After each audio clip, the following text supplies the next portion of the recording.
Hey guys, sorry I sent the wrong link, I guess, and it wasn't working, so it was troubleshooting on this side. Give me 1 second here.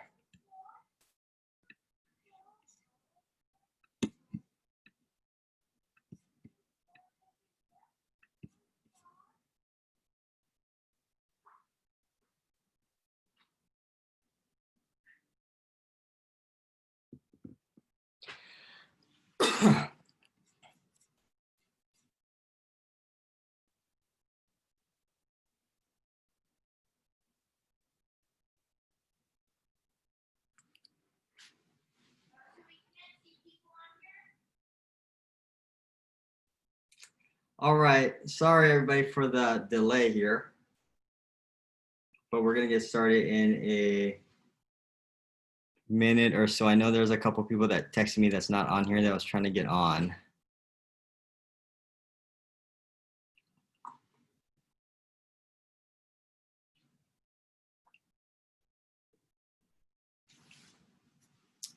Hold on 1 second.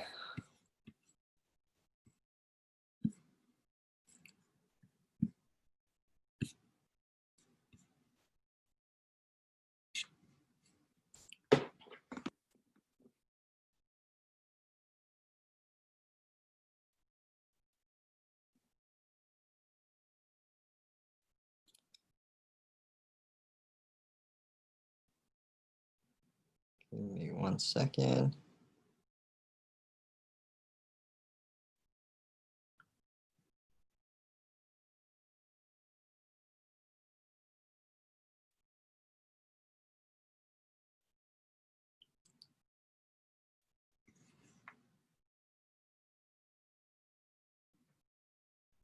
Got it. Can you guys hear me okay? Just give me a yes if you hear me and see me okay.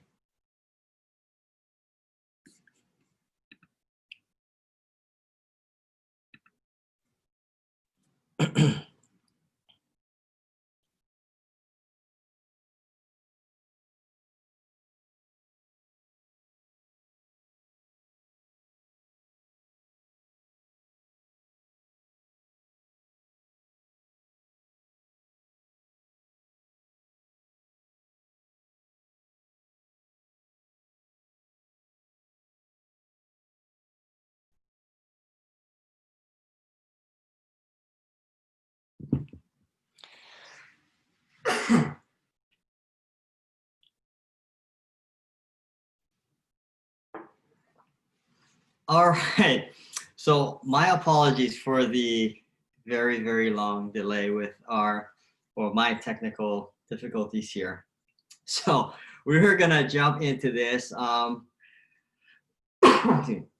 hope everybody is doing great and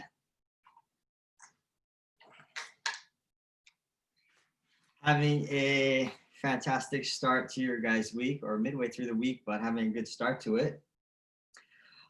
Today we're going to be talking about and getting how to get results when you can't get to the golf course. So it's going to be strategy on, not necessarily, where we're at now, but even when we have access to the golf course later, or we get more access to more golf things, or we'll still get into situations where we feel that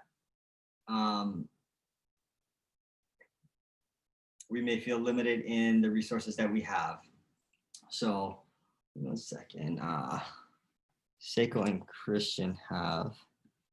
Yes, so this is just a discussion window. So you guys can't see each other. You can only see me, and then you guys are in a chat box right now. All right, so we're gonna get going. How to get results when you can't get to the golf course. So, this is gonna pertain to anybody. If you've ever been experiencing, tons of distractions lately and can't find your way back to whatever you call like your normal routine, maybe you know exactly what you need to do, but you aren't doing it. Or, maybe you feel like this is the time you're telling yourself this is the time you need a well-deserved break, and you're taking a break, right? So if you have any of those like beliefs that you have right now, this is going to be perfect for you. So as we are right now, we're in a much different and unique time in our life now, where our resources is tremendously more limited than what it is. And right now it might feel like we don't have much golf at all, but if we look in to like the big picture, even when we get as much access to the golf course that we did have or that we could have, and imagine like your perfect scenario of I have as much access, as much time, and time is I have as much time as I want. I have as much course, as much driving range, as much putting green, as much anything as possible. And think about just a month ago, 2 months ago, last 60 or 90 days, and say like when you had access to this golf course, how many times did you tell yourself like, oh, I think for whatever reason, maybe I needed a break. It's a well-deserved break, and I'm taking a break right now. I need a week off. I need a few days off. It's kind of just overwhelming, overloaded. It's kind of stressed out, right? I don't know where I'm going. I just gotta get time to myself, and it's just getting too stressful, or we just don't feel into it, and we're getting pulled in every which direction with things that may interest you in the short term, but we would call them like distractions from you getting to where you wanted to get to. So, giving yourself back some time is what we might say, and say, I'm going to watch some TV today, or I'm going to watch some YouTube, or just things for entertainment, right? That comes into play. And so, for, me and Seiko, we're out at the golf course for the majority of our life, right? We work with students in a live setting, for the last 10, 11 years, and on a weekly basis. And it's a pretty big shift even for us, right? To be not going and not having that ability to see everybody on a live basis, and having to, we're at home a lot more of the time. We're with our daughter, Charlotte, a ton of the time. And so some of the distractions that are, and in the moment, right, it doesn't feel like distractions, but, we, like, our mission is to be able to, serve all of our students and create a lifestyle, a purpose, a mission for anybody who wants to play golf, especially the junior golfers, to, see the path to success that they want to get to.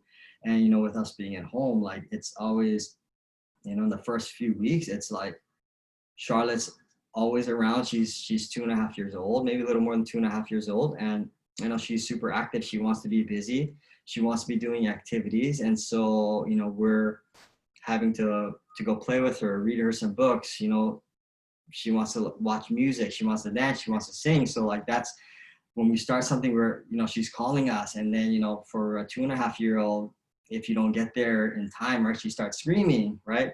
And then we have times during our day that like, oh my gosh, like I can't believe the day's over.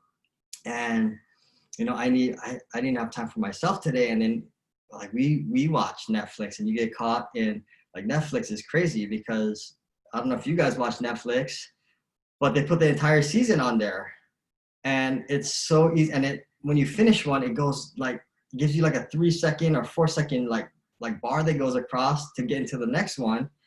And with these TV shows, it's like, I guess it's addicting, right? Because in these TV shows, they leave you these like major cliffhangers, and you're like, oh my gosh, how many times I said to myself, I just want to see like what's going to happen next, and then I'm going to go to sleep.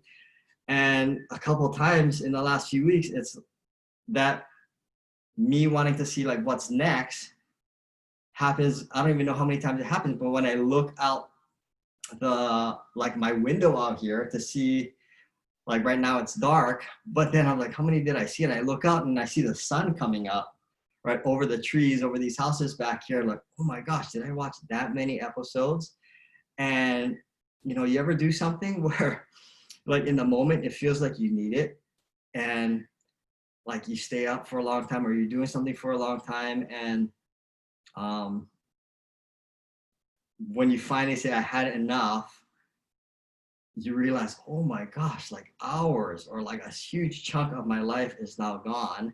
And you know that now I got to go sleep and my day is not going to start until 12 or 1 o'clock in the afternoon because it's already 6 or 7 in the morning.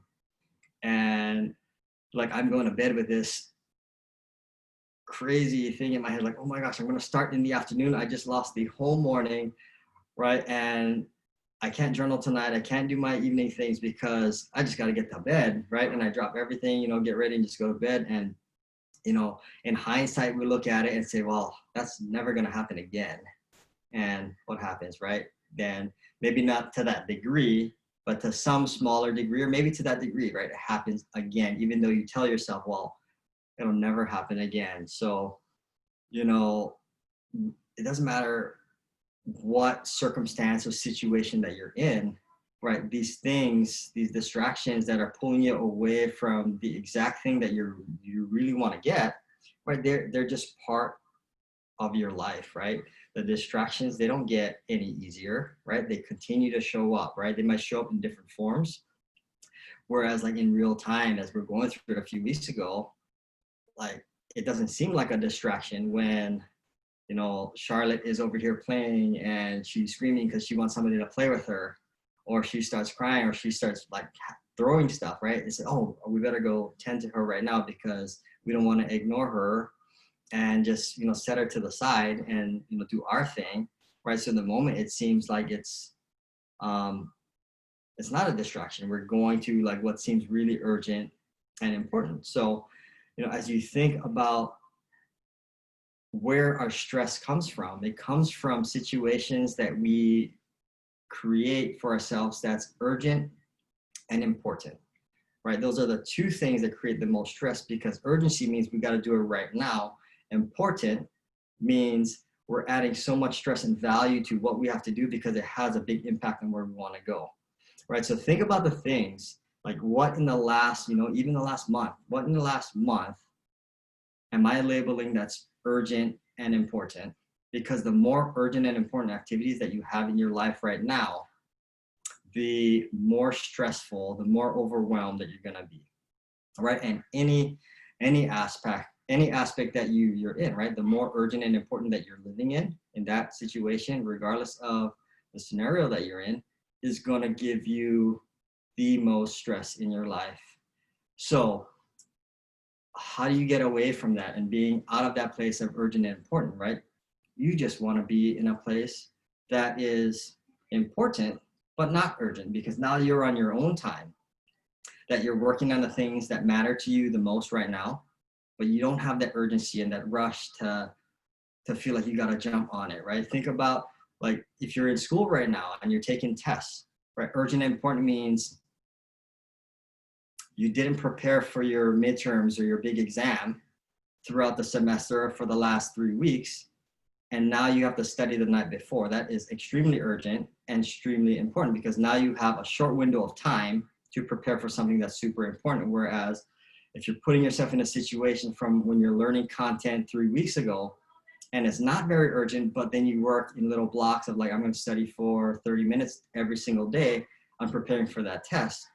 So as it gets to the day before, right, everything that you're working on is important, but it's not extremely urgent. And then we create this lifestyle that we take off all this stress and we can relax and we can start making like really, really strategic decisions. You can't be strategic if you're being pulled in every which way in this urgent and important, world that we might be in. So the good news is, after a couple weeks or a week or so, there is a way out, right? There's a way to design your way into getting, into a place to take control back and create, what you want within the limits and circumstances that you're in right now, right?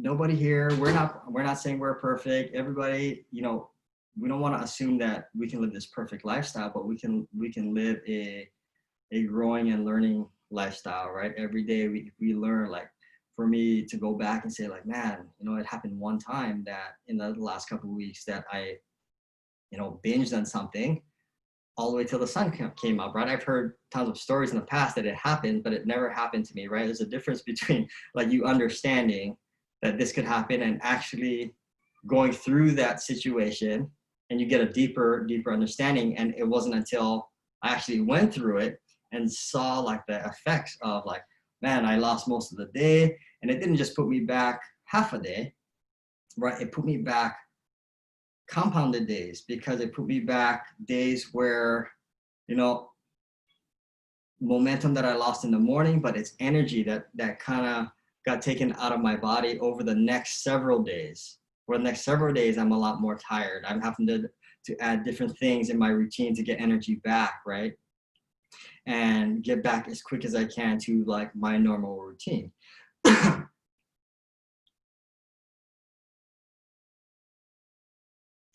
So, you know, as we're getting through this, if as you start going through and you start understanding like what's been pulling me away, and where do I need to get to in order, you know, to get the results that I want, you know, then you can start to be a lot more strategic in like, okay, this is what I have and this is what I can be doing, right? Doesn't mean I'm going to put all my time, but it gives you that decision that, you know, you're not trying to play catch up. It gives you that decision where you can say, I have this time in this area and I'm going to do it then, right? It gets you intentional in your days. It gets you intentional in your blocks of time. So, you know, as we go into this, like the number one thing that I want you guys to understand, for you not, the number one reason you're not getting the results that you're getting, right, is going to be you're not a master problem solver. So I'm going to write this down so you guys can see, right? The number one, let's see.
So the number one reason why you do not get the results that you want in any circumstance, whether you get to the course or you don't get to the course, right?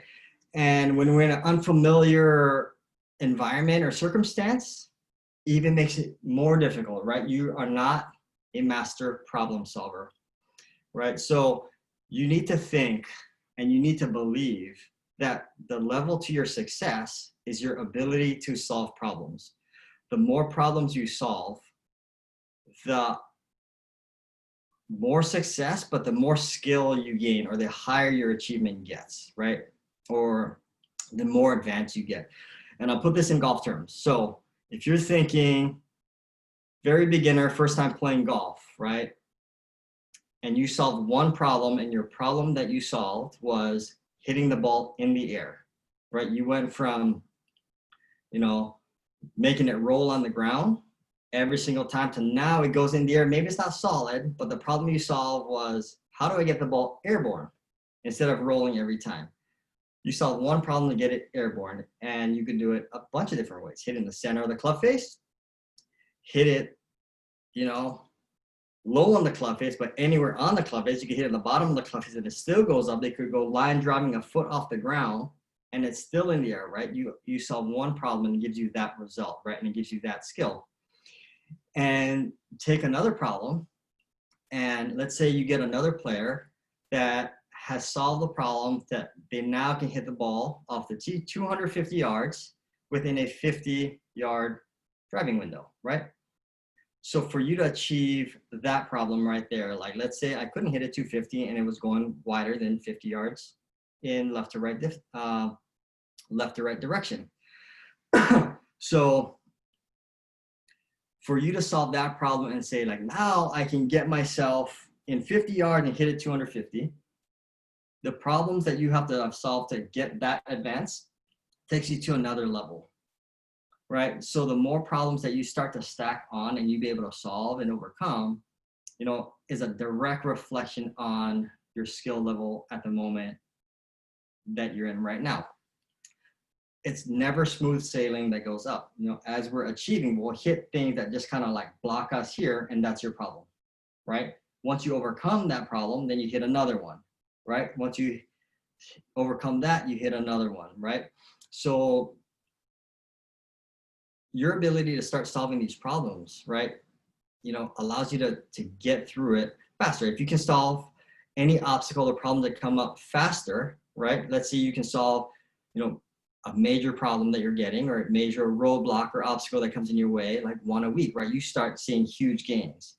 But what happens when we see ourselves plateau? And like, man, it doesn't matter how much time I'm spending on this. I spent the last 3 months shooting the same score, right? The problem is I want to shoot a lower score. Maybe I'm stuck at, you know, 80 and I want to get into the 70s. I've been at 80 for the last year, right? You haven't yet overcome that one problem of breaking 80. Right, so then it starts sustaining at 80 for 1 year or 364 days, right? And that's how long that one problem lasts, right? So if you think about overcoming problems, that is, you know, the level of where you're at. Look at Tiger Woods and Jack Nicklaus, two of the greatest golfers who's ever played. Look on the ladies' side, Annika Sorenstam, right? All three of them are three of the most accomplished golfers who's ever played the game on the men's tour, the ladies' tour. And if you look at their journey from the moment they first picked up a golf club, they have overcome more problems or more obstacles than any other golfer ever, right, who's played the game. And that's what got them to the level of success, you know, that they're at, right? And if you look at whoever's close second, right, you can see like achievements, scores, things that they got stuck on that they then got through, right? So you want to start to figure out, how do you just become, like, think of yourself as, I don't get stuck, I don't get frustrated, it's just an obstacle and a problem. How long is it going to take me to solve this problem or get through this obstacle?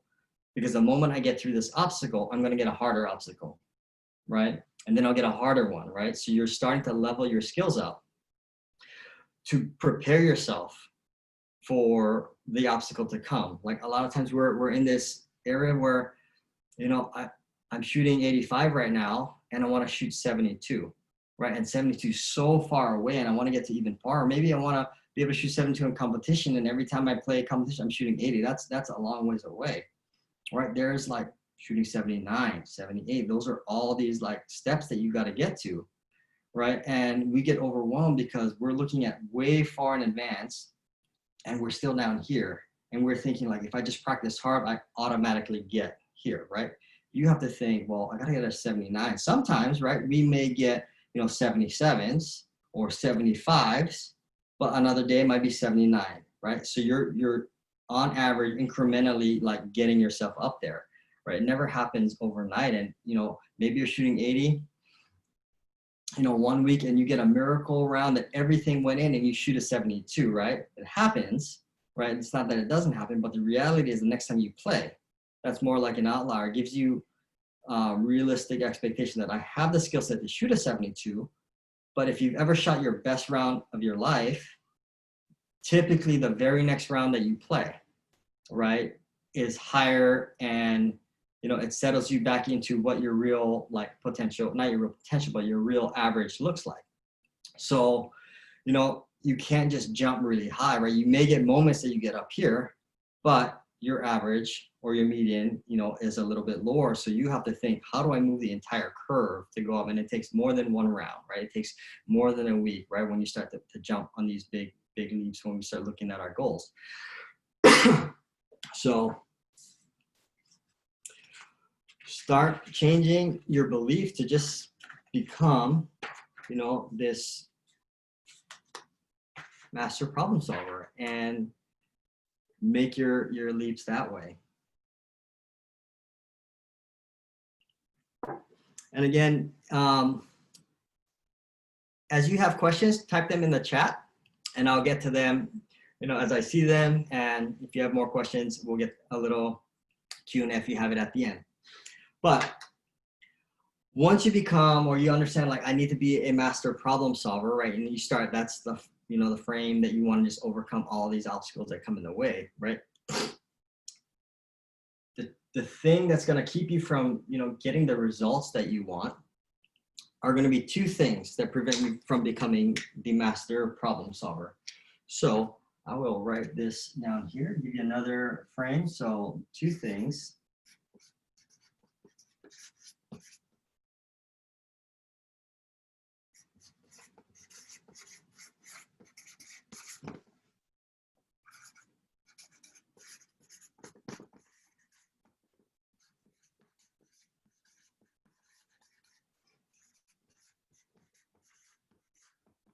Two things to become a master problem solver. And the first thing is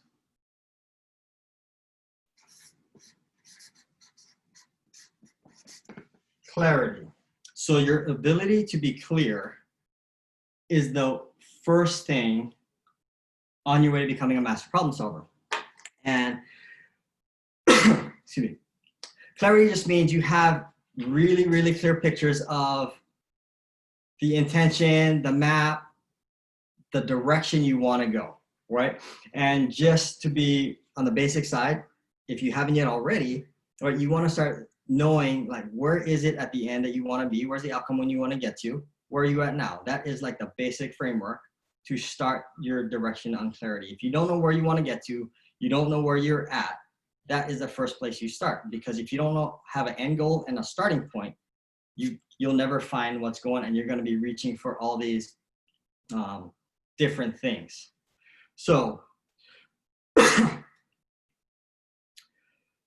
so in order to get clarity, once you have your end goal and your start goal, your end goal and your starting point, right? You want to get yourself in understanding, how do I get there faster in the circumstances that I have, whether it's on the golf course or whether you don't have access to the golf course. So I'm going to show you a little diagram that you guys are going to want to do on how to discover this. So you're going to draw a box that looks like this.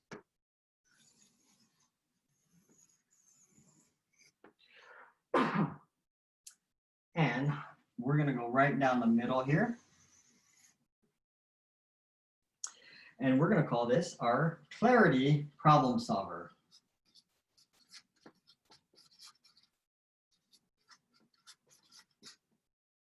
So on one side, we're going to say, in order to get clarity around something, you are always thinking in terms of problems that you want to solve, right? So that's another like little mind shift that you need to be. You need to think, not how I want to swing this club, not what my ball needs to look like, not hitting it further, not having a better putting stroke, right? Those are all the tactical stuff. You need to be thinking, like, what's the problem that I need solved to take my game to the next level? So if you start thinking in problems that you need to solve, then you start directing yourself to the biggest problem that makes the biggest impact. So we have, we're going to call this ideal situations and we'll be in problems solved. So PS, problem solved. So for example, we're gonna list in a perfect condition. That's gonna say like I have access to the golf course whenever I want. I can practice whenever I want. I can chip, I can pitch, I can play, I can do what, like anything you want, you have access to, right? That is your ideal condition. So what could be problems that you're gonna solve, right?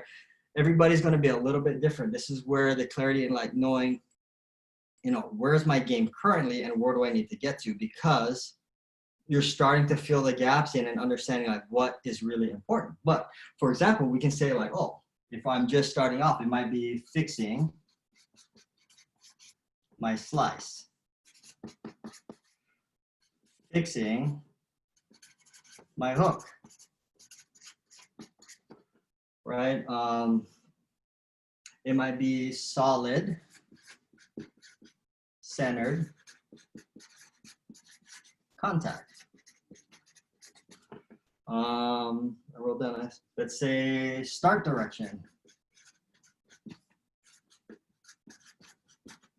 And I'm gonna kind of give you a big list just so you can see what I'm talking about. Your list may be big, it may be shorter, right? The more clear you're at, then you can start breaking it down into all these little problems. But we can say end direction.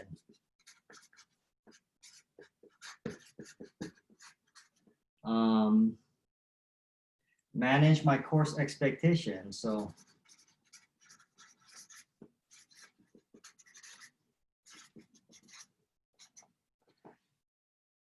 course strategy,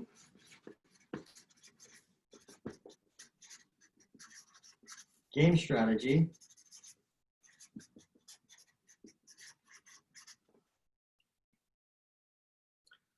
we can say lower 9-hole score,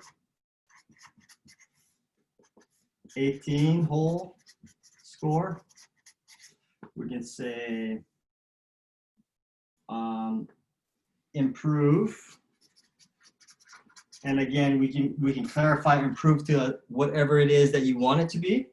But then your, let's say 36 to 72 hole events, right? We can say putting, start, line, putting, speed, consistency, putting, contact, chipping, contact, chipping, trajectory, right? And all the way down, right? So this is kind of just giving you like, just brainstorming like a bunch of different things. And if you, I'll kind of move this closer so you can see.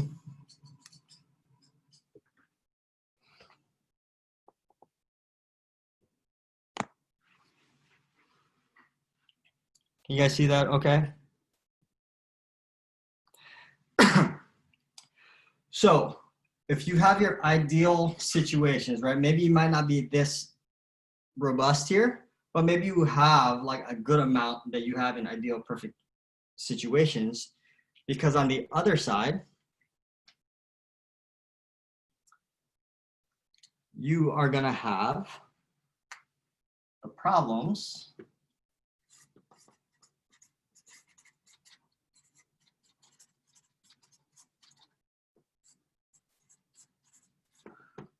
solved in the current situation. So you can define your current situation however it is, wherever the situation is, right? Whether you might be in a hotel room traveling, whether you're on a trip somewhere and you don't have access to certain things, right? Whether you're stuck at home, but you have access to everything, right? We'll use this example that, you know, I'm just at home and I'm stuck and I can't get anywhere, right? So our current situation here may be home, right? So all you're going to do is look at like ideal situation. These are the problems I need solved. What transfers over to my current situation, right? Can I fix my slice at home? Not really sure yet, right? So I'm not going to do it. Can I fix my hook? I really don't know because I can't see the ball fly. Can I improve my solid centered contact? Yes, that goes over. Can I improve my start direction? Yes. End direction, kind of question mark, depending what you're doing, right? But we can put that in there depending on what you're practicing and the amount of room you have. Can I manage my course expectations? 100%. Course strategy, 100%. Game strategy, 100%. Can I lower my 9-hole score, 18-hole score tournament rounds? That probably not while you're at home, but it kind of just depends, right? But you'll just go right down. Can I get my putting line? Yes. Can I get my speed? Yes. My contact? Yes. Chipping, contact? Yes. Chipping, trajectory, and anything else you're kind of pushing over, because now you're able to see, in my current situation at home, these are the things that I have access to, right, just off the bat. A lot of times we just say, because I'm at home, how can I practice hitting it solid? How can I practice start direction? How can I practice working on my game? We just bulk it as, how can I practice golf when I'm at home? How can I practice golf when I don't have access to my golf clubs right now, right? But if you do this, right, if you don't have access to your golf clubs, what can you then do, right? We can practice course strategy, game strategy, right? We can practice physical motions, right? Something, as we kind of see where's our limitation. Maybe it's power, right? So power might be like a strength building thing that you're working on in fitness. That can be moved over into your current situations, right? So just looking straight off the bat, it's like, even if we're at home, you define exactly what it is at home, right? So you start moving things over, and so we can start writing solid contact, right? And you start writing them down. Solid contact. Start direction. And you kind of do that all the way down. But in addition to that, you would also say, well, in my home situation, what kind of creativity can I add to this that probably I wouldn't be able to work on while I'm in this ideal situation that I could do at home? All right, so then it gets you to think of alternatives that you can do just in this situation at home, right? So we would automatically say at home is probably a much better place to work at all of this management and game strategy stuff where I can detach myself from my emotions, right? So like a really big one, right, is going to be stuff I can do at home would be like removing emotion. So then I can learn strategy. And then that might be, you know, course, game. It just might be management, right? What else could I do in the current situation that I have, right? Do I have access to wiffle balls or ping pong balls, right? And for me, I have ping pong balls at home, right? So I was like, oh, I can work on, you know, my wedge trajectory, which if I have it in here, I'll say like wedge trajectory. But then hitting too small targets. And that is something that I wouldn't be able to get feedback at the golf course, right? I hit the hole, but maybe I can put, you know, small buckets. Small buckets or little cups. You know, things that you have access at home that make it a little bit more fun, give you a little bit more feedback, keeps you engaged for a lot longer, hitting these little wedge shots with ping pong balls and getting a different perspective of how your ball flies, right? Maybe it's going to be, well, I have access to a net at home, right, where I can hit. A net is a perfect opportunity to work on driving distance or driving speed, right? Or swing speed, right? Because if I'm hitting it into a net, I don't get thrown off by the emotion of seeing where the ball curves. And if I mishit it, right, I can easily put a launch monitor or like a swing speed tool down in my net and just work on swing speed, right? And I don't get distracted by myself, you know, hooking a ball, thinning a ball, towing it, slicing it, right? And I can emphasize it just in that one category. So now you have a whole set of things that carry over and you have new things that you also have in this current situation box. And then as you see like what you have available, now you can build your strategy and saying like, now out of all the parts of my game, what's going to make the biggest impact for me to hit the goal that I'm looking for. So if it's, you know, lowering your score, right? For me to shoot lower scores, what part in this box here that I know I can do at home that I'm going to be able to, that I want to work on first, right? That I'm going to make a priority and do this, right? Things that you see in this side of the box, you know, one thing I want you to know, it's always going to be less. So put it down here, always less time.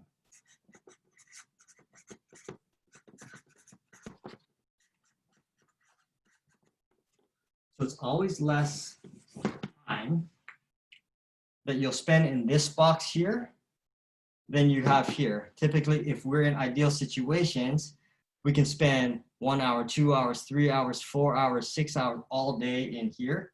Whereas these things are more the creatives. So it's much more difficult to say, I'm gonna hit the net for 4 hours, right? Take breaks because you're gonna get bored, right? So you have to get super creative to stay engaged. So understanding that, well, it's always less time that I'll spend in this side. So I can get through more activities, or I can get through more variations of these activities to engage that part of my game and to measure where it's gonna go. So, you know, problem solver, strategy builder right here is just doing this, right? Regardless of the situation.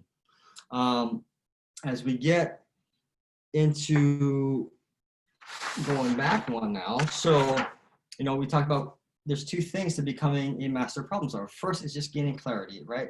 Know your start, know your finish, right? What you build on the inside and what you can do, right? That clarity is right here in this little tool right here that you can draw out and figure out what to do.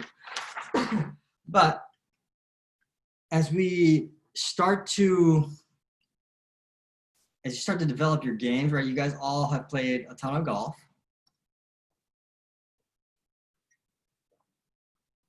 Sometimes it's the clarity that we need.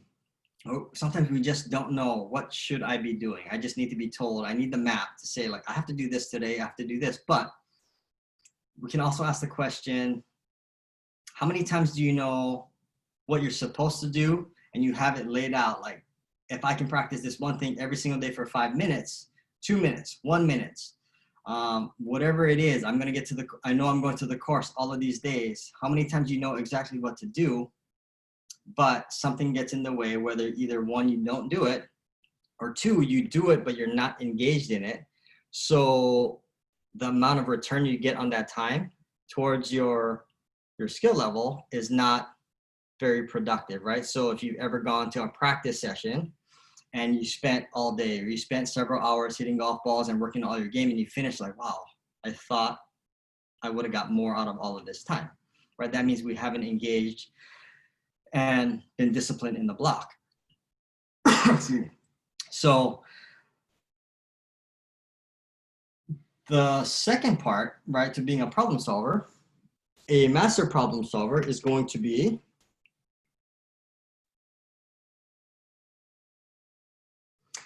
you have to understand what the underlying fear is. I think spelt it right. What is the underlying fear? Because if you know exactly what to do, there's only one thing preventing you from actually doing it, right? And it's some sort of fear that's telling you a story that something else is important, or something else got in the way, or I got tired, or I didn't feel like it today, or or I didn't have a ride, right? Or I didn't have this, and you bring it into anything that's resource related, something that got in the way that prevented you from doing what you knew you had to do. So it's addressing what the underlying fear is and moving past that fear. A lot of times we live on the surface, meaning we believe that, oh, I didn't have a ride, or mom couldn't bring me, or whatever it is, couldn't, you know, didn't allow me to do what I was supposed to do. But we know now with clarity, you have a solution to any situation that you're at, that you can do something regardless of the resources that you have. You create your own environment by doing something like this. So it's the underlying fear. And if you think of the best way that was explained to me of like, what is it that prevents me from actually doing the things I know I'm supposed to do, and associating what this fear is, it's think of your underlying fear as a present, right? So let me just draw one out here for you guys. And let's say you have kind of your wrapping paper like this. And here's your bowl.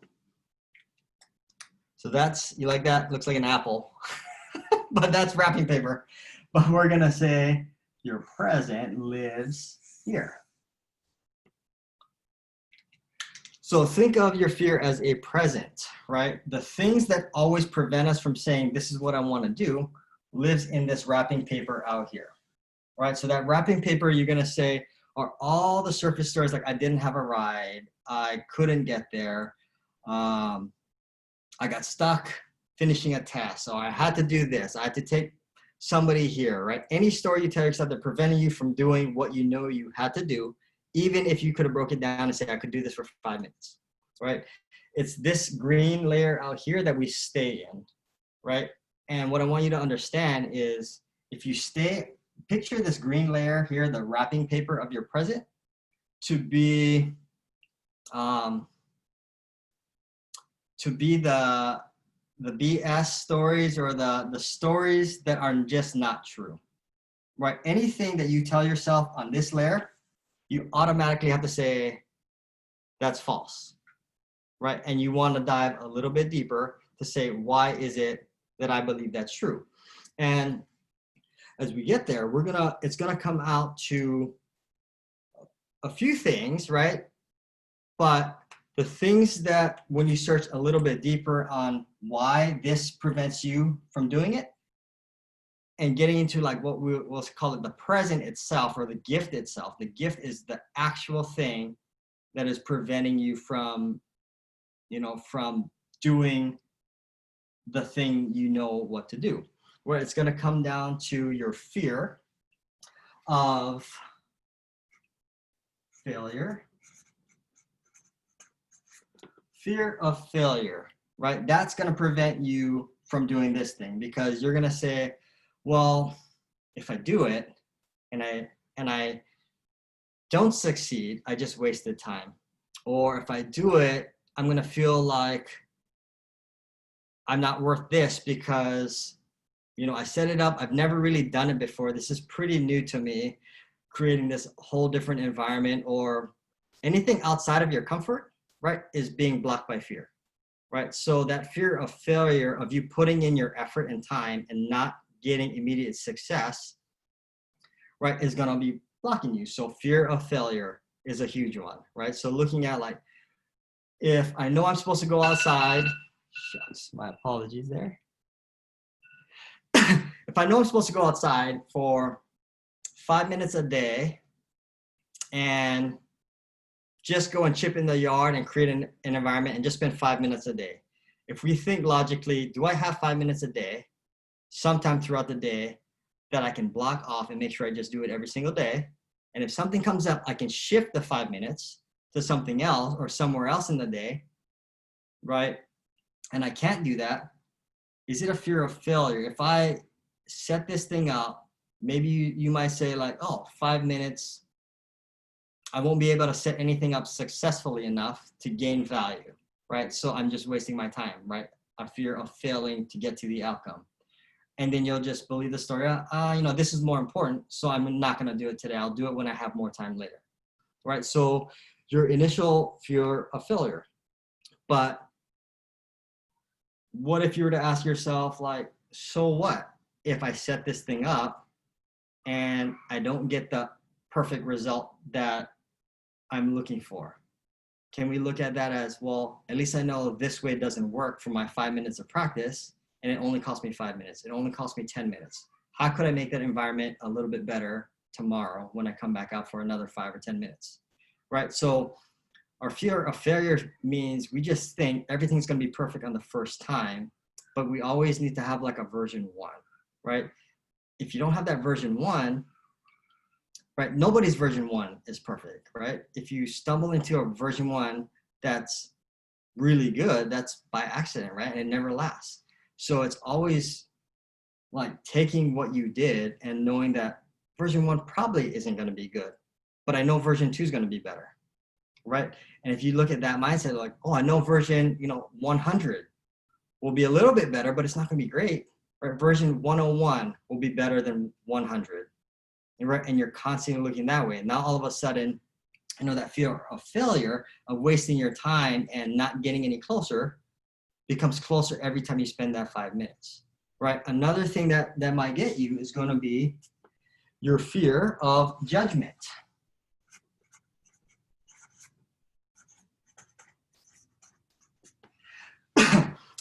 And so an example of fear of judgment is, if I do this, right, even though I know it might take 5 minutes, 30 minutes, 1 hour, but I know it's really important, and I know I'm supposed to do it because everybody who achieves massive success does this, but none of my friends and my peers are doing it.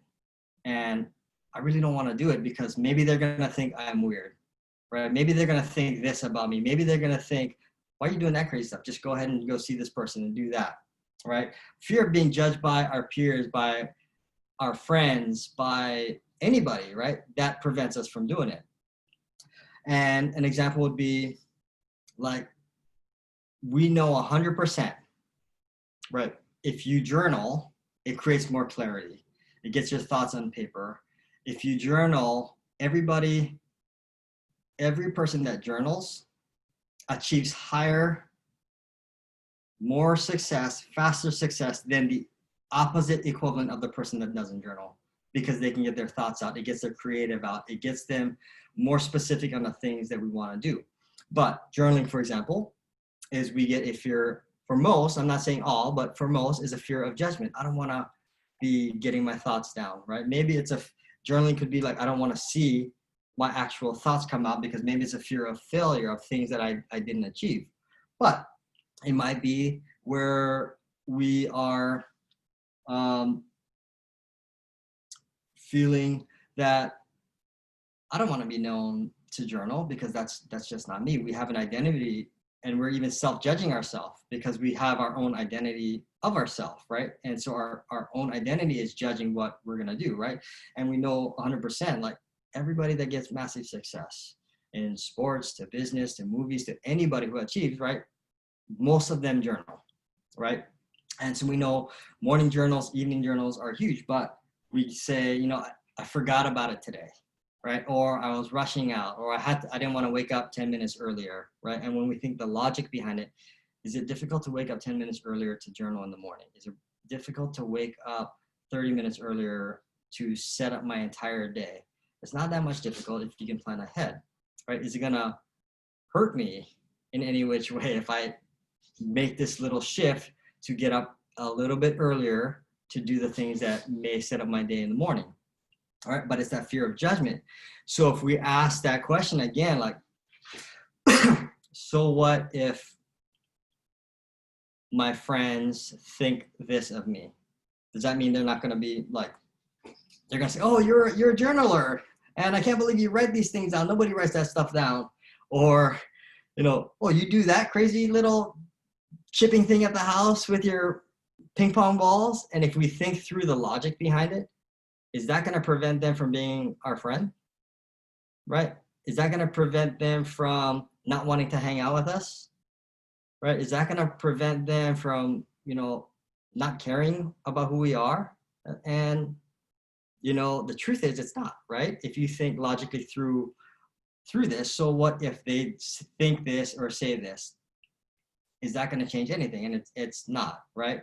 And if for any reason that fear of judgment is true, then you think logically again, is that a person that I want to be associated with in my daily life, right? Somebody that doesn't support my dreams for myself to get better, right? And so you're constantly asking yourself, like, so what if this happens? So what if, I get judged? We get judged all the time, right? Whether you could do something perfectly to somebody and they can misinterpret it, you can give them a gift, right? I remember giving my mom one year a Mother's Day gift several years back. And I sent it and I had a note in there, but the note was written a little bit off, that she misinterpreted the note, and I got slammed with this long email and text saying like how much I don't care and all this kind of stuff. And I'm like shocked, because I thought I did everything correct from California. I went and ordered her some flowers, gave her some chocolates, wrote her a little note to put in there. And just by misinterpreting like how I put the message in there was not my intent, but I had every intention to show my love and appreciation for her being my mom on this special day. And even though my intention was 100% genuine and loving, they misinterpret and judge me back on my actions, which I don't have control. So you can do perfect things and things that have the purest intention, and you still get judged anyways, right? We don't have control on the judgment that's coming. So why let that judgment take over ourselves to say, that's why I won't do the thing that I know I'm supposed to do, right? What else could be, holding us back, like in like our present, right? And it's going to be our ego, right? So our own ego, it's like our self-image of ourself. I know I'm better than this. Why do I need to do that, right? I want to hit the ball and I want to start hitting these like nice, perfect draws all the time. And I know I can do it because I did it a few times already and did it in certain days. Why do I need to hit like these little half 50% shots and just be able to draw it in that window that I'm practicing at 75 yards when my full distance is 150 or 170? Why do I got to do it at 100 yards? Why would I have to do it on a tee? I'll never hit it from a tee, right? That's all ego talking to us, saying, my ego is saying I'm better and I think I should be better. I need to be better because I've done it before. And I won't ever use a tee. Only beginners use a tee. That's an ego thing, right? Where, there's best players in the world. There's tour professionals that tee up the ball all the time on the driving range, right? I just had a fitting with a shaft company, a month ago, right? And I'm getting fit for a 3-wood and a shaft. And in my head, I'm putting it in pretty good lies on the ground. And, he's one of their leading fitters that works with a lot of the tour professionals. And he questions me and says, Matt, what are you doing? Like, you're giving yourself like horrible lies. Why don't you just tee that thing up? And my response is like, oh, when I hit this, I'm going to hit it from the ground anyways. And he said, well, sit it up like it's on a tee so you hit it solid. And I was like, well, my ball never comes to rest like on lies like that. I'm just going to hit it from like the normal grass, like my interpretation of normal here. And he comes back and he's like, man, I have tour players putting it on tees because we just don't have enough time to wait for you to hit it good. He's like, I need you hitting it good right off the bat so you don't get tired, for one, so we can see when you're hitting your best, what does the ball look like? And we need to get you fit so we can go through a ton of different things, right? That's an ego thing that I thought like, oh, why would I need to tee it up when I typically hit it good from the ground?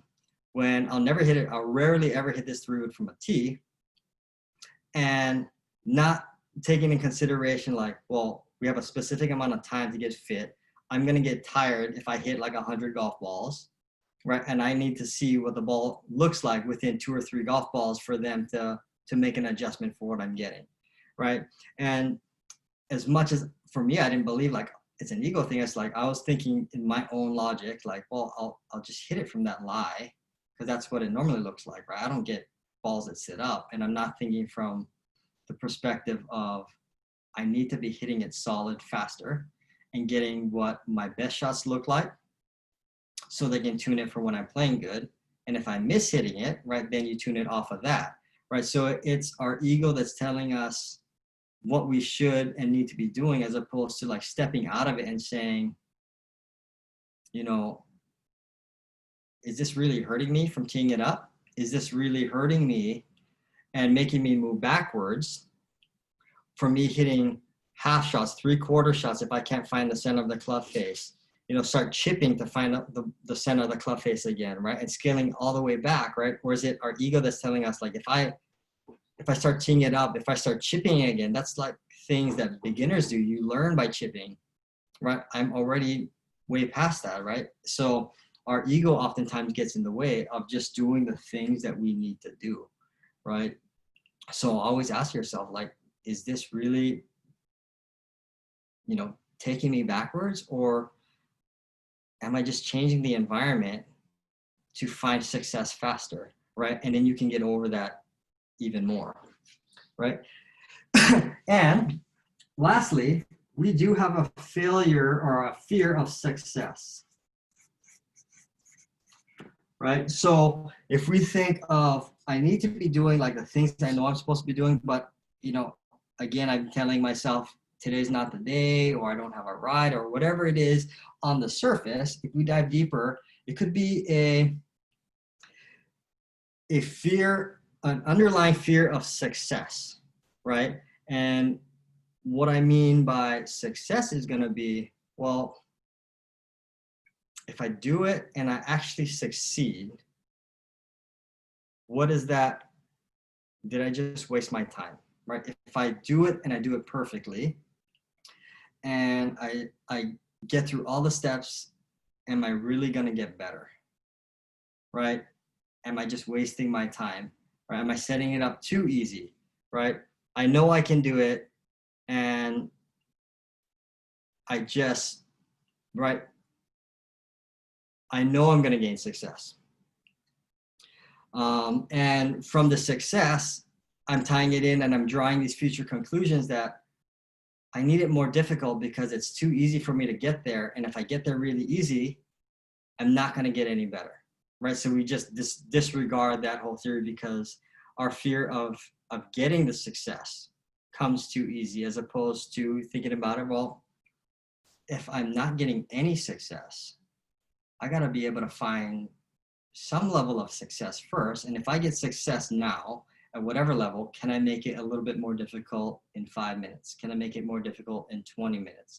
Can I make it more difficult tomorrow to add, you know, a little bit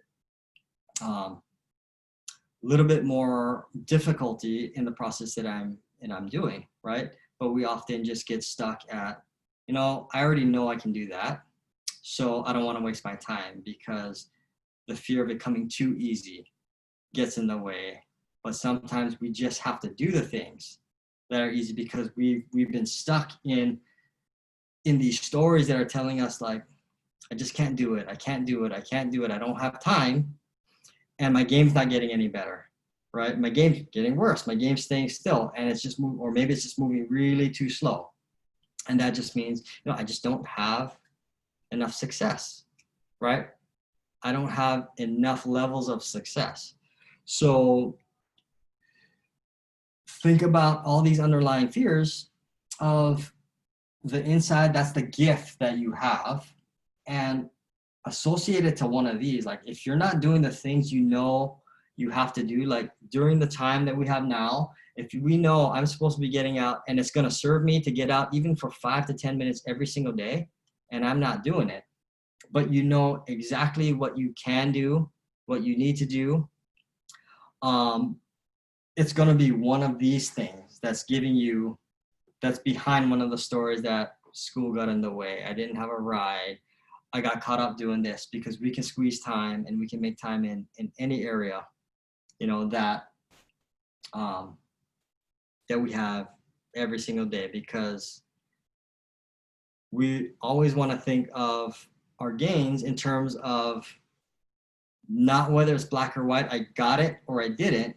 Think of it in terms of, you know, time, to success that you want, right? So maybe we had planned a 3-hour practice session, but my ride got canceled and I don't have transportation to the golf course. Can I look back here and say, well, I'm going to be stuck at home, or maybe I'll be stuck at school. What do I have access in that situation? Maybe I can do something for a few minutes, right? If you can shift your mindset to say, I can spend 5 minutes on something that's going to get me closer to my goal, and not say, what's 5 minutes going to do? You think of like, oh, I'm here and I want to get to right way up here. And that's my end goal, right? Winning a championship, winning, being the leader of my team, being a captain, shooting these scores, whatever it is you want to achieve. And you say, well, if I can spend 5 minutes today or even 1 minute today, you would say, look, well, that's 1 minute closer to the actual outcome that you're trying to get to, right? Tomorrow, something came up again, but what can I do with the resources that I have, right? How can I be resourceful and start thinking about what I can do? Oh, I got 10 minutes. Well, 10 minutes closer to where I want to get to, right? All of these little gains, if you think in that mindset and that structure, think about every time you invest in yourself gets you that much closer, right? If it would have took you 5 years to accomplish this task, right? It would have taken, and you spent 5 minutes today when we get off of this call tonight, and it would then take you 5 minutes less than 5 years that was designed in your plan. So think about it in those terms there. What I put in now is going to shorten the curve or shorten the time frame of when I'm supposed to get there if I don't do it, right? Even 1 minute, even 30 seconds, even doing something, right? Get you that kind of incremental gains along the way. Even though I might not be able to see the direct result, if you know and you believe that 1 minute closer to the end could be the result of you winning the golf tournament on one of these weeks versus missing a 3-foot putt and getting out of that tied or that first place position, right? 1 minute could mean you having that certainty, having that confidence to make that 3-footer, or to develop a habit that you didn't just go up there and tap it in, that you took your time, marked it, and then finished it up, right? So you have to think of it in terms of these compounding things that come up, right? You may not see it today or tomorrow, but know that you're 1 minute closer. What that 1 minute is, or what that 5 minutes is going to be however it compounds over the time to get you to where you're at. So we never know what the actual value of the time is. If you just know, I am getting closer, and I'm getting closer by this much more time, right? Then it gets you to easily see, you know, if I got to do this and I know what to do, I have all of my options, I've gone through this, and now I can take my first step, and I just got to get myself doing something today, right? According to whatever I set up for my plan. So I hope this helped you all, and for you to understand that the situation is always going to change for you. You know, regardless if you have the ideal situation that you have access to everything that you ever want. Even if you have access to everything that you ever want, there are going to be times, days, weeks, and months that are going to come up where you don't have this, right? You have this, right? This is going to come up far more often than you have this, even though you have access to this, right? And if you don't yet know how to get clear using something like this, this gives you every scenario that you can possibly think of, right? So now when you come back to this, you have the clarity, and then you're just diving deeper into the actual gift or the present beyond the wrapping paper to say, like, is it the ride that I don't have? Is it something that I got caught up at school that took an extra 2 hours that I can't get there? Or is it the next thing that I can do? Is it holding me back because a fear of failure, a fear of judgment, a fear of, you know, my ego, my fear of gaining success and nothing happening, right? That's preventing me from doing it, right? So always remember, there's always a version 1 that's going to come out, and version 1's never perfect. So continuously get yourself doing something, taking some sort of action in the plan that you have, and take those little gains and get yourself a minute closer to your targets and goals of 5 minutes, an hour, a day faster, right? All of these things compound, tremendously over the time and gets the actual target that you're trying to hit to come closer to you faster.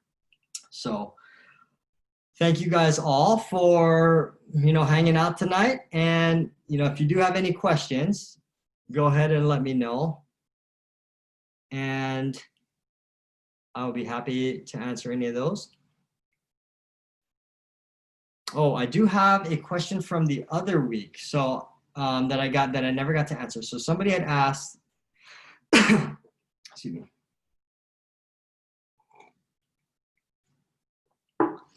Somebody had asked, what's your thoughts on like listening to music as you practice, right? So we see a lot of people like tour guys, or a lot of people, maybe not too many tour people, but some tour people, but a lot of like college and high school players that play a lot of golf, list like earphones in, listening to music as they're practicing. And so my thoughts on music as you're practicing, it just depends, right? Everything has a purpose. And if you're listening to music with a specific intention in mind, a specific purpose, I think it's great, right? And for example, right, if you're listening to music to purposely distract you, right? So if you listen to music every single time, maybe not the best productivity, but again, it depends on like the purpose, right? But if you're listening to music as a way of distraction, like, can I still focus on this when I am trying to focus? Can I still focus on this as I'm trying to hit this shot with something going on in the background, right? To mimic distractions and all this kind of stuff. It's a great tool to use music, right? Am I listening to music so I'm listening to the same song, the same tune, that I'm getting that program in my head to keep me calm. So even when it's not in my ear, if I'm playing an event that I'm getting super stressed out, I can hear that tune, I can hear that song in my head, and that calms me down because I've heard it so much time.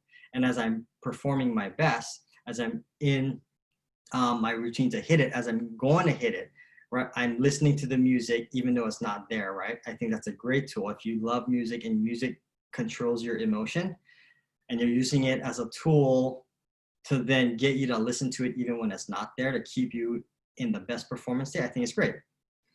On the other hand, if you're listening to music because it's easier for you to pass time and say like, well, if I listen to music, I can practice for 3 hours straight because now I'm just focused on the music and I'm going through the motions, then I truly believe that listening to the music in that way then makes all of your practice time irrelevant because you're no longer intentional about the practice. You're intentional of listening to the music that's getting you to pass the time faster. So think about, like, if you are one of those that listen to music, it's not good or bad. It just depends on how are you using it to make yourself into the best player possible, right? And if you think about it that way, it's going to give you the answer that you're looking for, right? Everybody's going to be a little bit different. I know one of the big things that Lynn Marriott and Fiona of Vision 54, they teach, and they're probably the world's best golf instructor coaches in how to play the game aspect of coaching, on that side of the mental game and the play the game approach. And respectively, I don't know which one is 1 or 2, but they're 1 and 2 in the world of female golf instructors, right? I don't know which one is 1, which one is 2, but they also have the #1 golf school and how to play the game. And there's nobody that does it better than them, right? And one of their biggest tools that they have a lot of their players do is relate to music as they're walking down the fairways in like LPGA and PGA events, right? They're humming tunes in their head to keep them relaxed, right? They're singing songs quietly as they're getting more stressed. So, music can be a fantastic tool if it's used correctly. And so, take that for, what it's worth in your situation, and ask yourself, like, if you like to listen to music and it helps you practice, think, is this benefiting me in the way that it needs to benefit me? And if it is, you continue to do it, right? Is it benefiting me if I don't have it on and I'm playing an event? Is that going to make me better, right? And if it's not, if it's going to get you more stressed out because now you're searching for the music and you don't have it, right? Then I'd say don't use the music. But if your body and your mind is searching for this music to calm you down when you're most stressed out and you find the music when it's not in your ears, then I think it's a fantastic tool. So think about it in that terms, and you can't go wrong whether you use it or you don't. It just depends, again, how you guys use it. So thank you guys all for your time this evening, and appreciate your patience with us getting online and getting everybody on this call. And we will see you guys all at the next one. You guys have a good evening. Bye.